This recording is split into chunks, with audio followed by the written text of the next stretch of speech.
What's up, fight fans? Welcome to my channel. This is Johnny, and in today's video we're going to be going over the statistics that nobody talks about when mentioning this weekend's fight at the O2 in London between two of the best heavyweights in the world, Joseph Parker, as he takes on the undefeated knockout artist Fabio Wardley.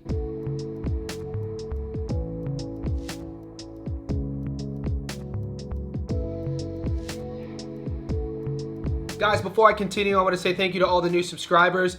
Thank you to everybody who's been with me since day one. If you haven't already, could you please remember to hit subscribe? My YouTube analytics tell me that 75% of you guys who watch my content haven't done that yet, so please do that. Also, on this video and all videos, if you like it, give me a thumbs up. One more thing, go down to the pinned comments. Become a Johnny Says Boxing VIP Insider. There's 3 levels to that membership. Whatever level you choose, you all get access to our private VIP betting Discord. Click the link to find out more. All right, guys, we have another busy week in boxing. We've covered the main event in Puerto Rico. There's fights in the US.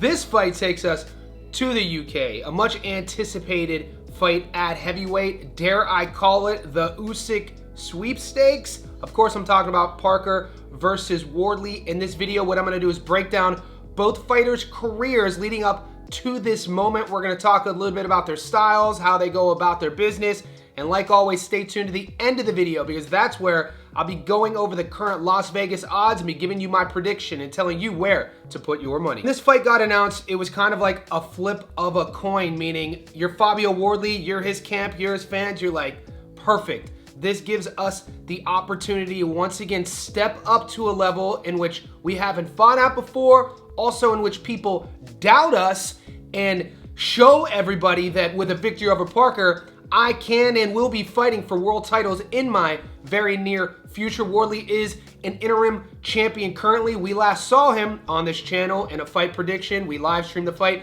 versus Justice Hooney, a fight against Hooney. He was losing pretty much every single exchange, every single round, and he was losing until he wasn't. Because what I always say is, in boxing, what have you done for me lately?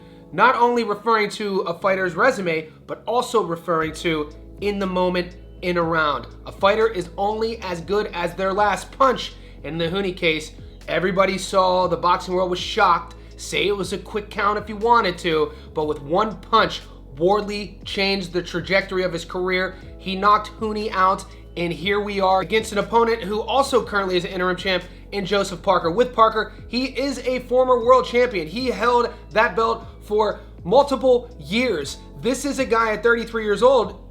You'd be not guilty to think he was way older than that. He turned pro when he was 20, 13 years ago. Both of their paths couldn't have been more different. When Wardley was 20, he was fighting in white-collar boxing, corporate boxing events.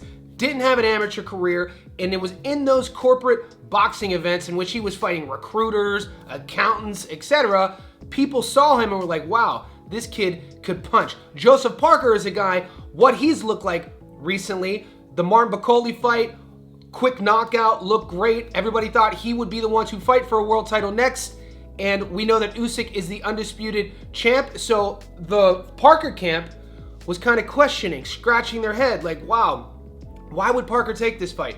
Why wouldn't Parker wait to fight Usyk?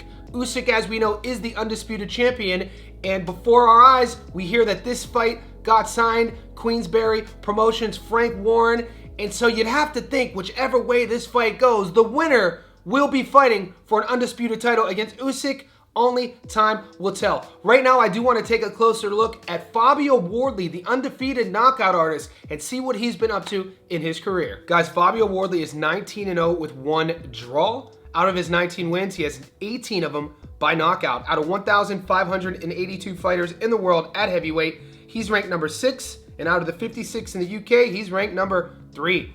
He's fought a career total of 72 pro rounds and carries in the ring a 95% career knockout to win ratio. The 30-year-old is a Brit standing at 6'5". The Orthodox fighter was born and raised and lives in Ipswich, Suffolk, United Kingdom.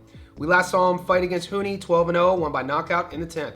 Fraser Clark the second time, 8-0-1, stopped him the first. Fraser Clark the first time, 8-0, that was a draw. David Adele, 12-0, stopped him in the 7th. Coffey, 13-3, stopped him in the 4th.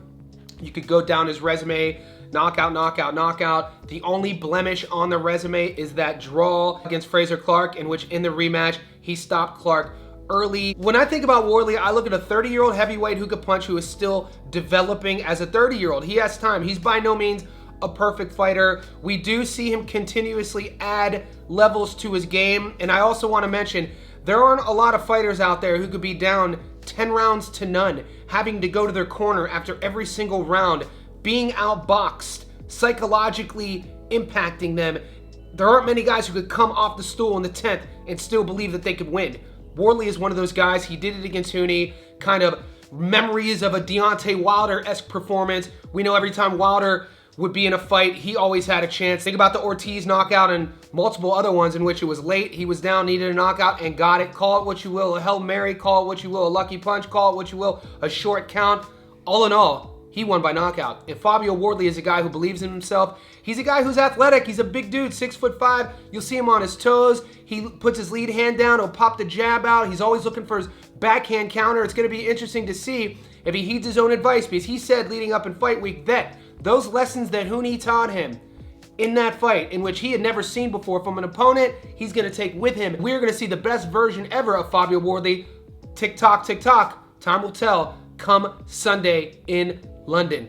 Right now, I do want to take a closer look at the veteran and former world champion, Joseph Parker, and see what he's been up to in his career. The Kiwi is 36-3. Of his 36 wins, 24 come by way of knockout. Of his 3 losses, he's been stopped once.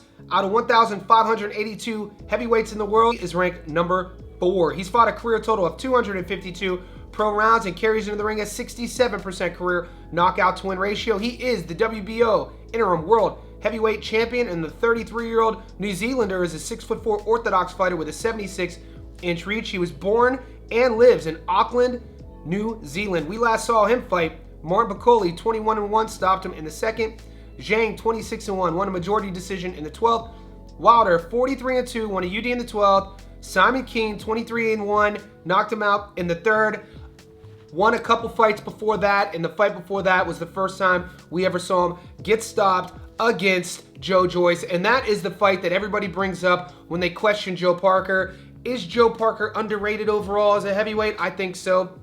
I don't think it's shocking to say that. Do I feel that Parker should be fighting for a world title? I think so. Now, when you're thinking about where you're putting your money, you have to take into consideration a couple different things. How much value do you place on that late replacement Martin Bakole knockout when he got him out of there in the 2nd round, but Bakole pretty much came to save the card and fought him on 48 hours notice? Now, how much credibility and credence do you want to take on Wardley? In the last fight with him, he was down the entire fight until he found one punch and he wins by knockout. So both guys have a lot of intrigue going into this fight. Parker's path to victory is going to be to outbox Wardley, similarly to what Huni did. Parker's a better boxer than Huni. Parker has more power than Huni. The thing is, Parker's been dropped before, Parker's been stopped before. Fabio Wardley has never been stopped, never lost, and we've never seen him dropped. So the interesting thing, once again, is going to see the matchups, the game plan.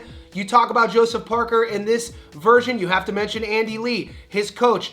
Andy Lee is a guy who has sort of helped fighters coming off losses have a sort of renaissance to their career. Think about more in recent times, a younger fighter in Ben Whitaker. Whitaker had the fight against Cameron in the first fight, ended controversially, left camp, went to Andy Lee, and he stopped Cameron.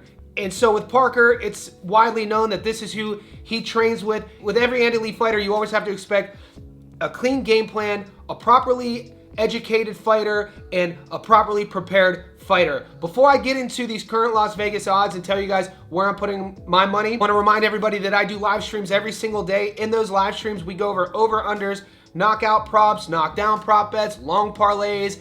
In these Stats Don't Lie videos, you're only going to get my money line prediction.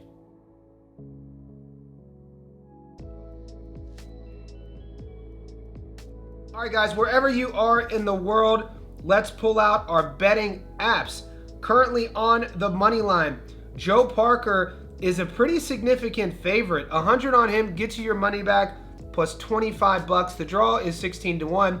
Fabio Wardley is $4.40 dog. 100 on Wardley gets you your money back plus 340 bucks. So a little bit more than a 3-1 underdog and Wardley. I told all the JSB insiders in our members only video that if you think Wardley's gonna win and you're putting all your money on Wardley, you better put your bets in right now, because the average bettor is going to see those odds and just out of pure chance, they're gonna take Wardley.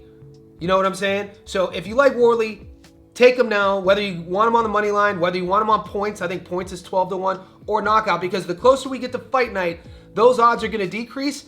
And if you want Parker, I would wait a little bit. If you're watching this video within the upload, this is Wednesday in Australia. The fight is on Sunday in Australia. So we have about 5 days.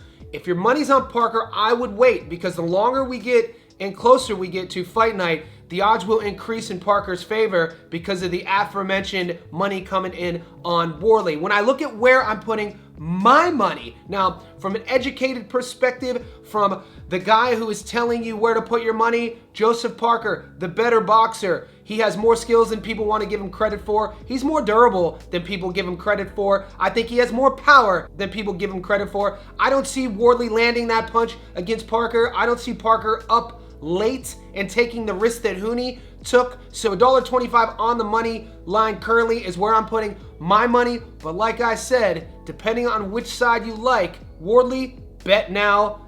Parker, wait. Closer to fight night. This is not an echo chamber in the comment section below. Let me know who you like, and don't just say I like the odds. If you're taking Wardley, let me know how he wins. If you're taking Parker, do the same thing. Guys, also, if you haven't seen my breakdown, prediction, and analysis of the main event happening Friday afternoon here in Sydney, it takes place in Puerto Rico at 135 pounds. It's for the vacant WBO NABF title, the undefeated 13-0. Joshua Pagan taking on the one loss Malik Montgomery. Stay tuned, because that's coming up right now.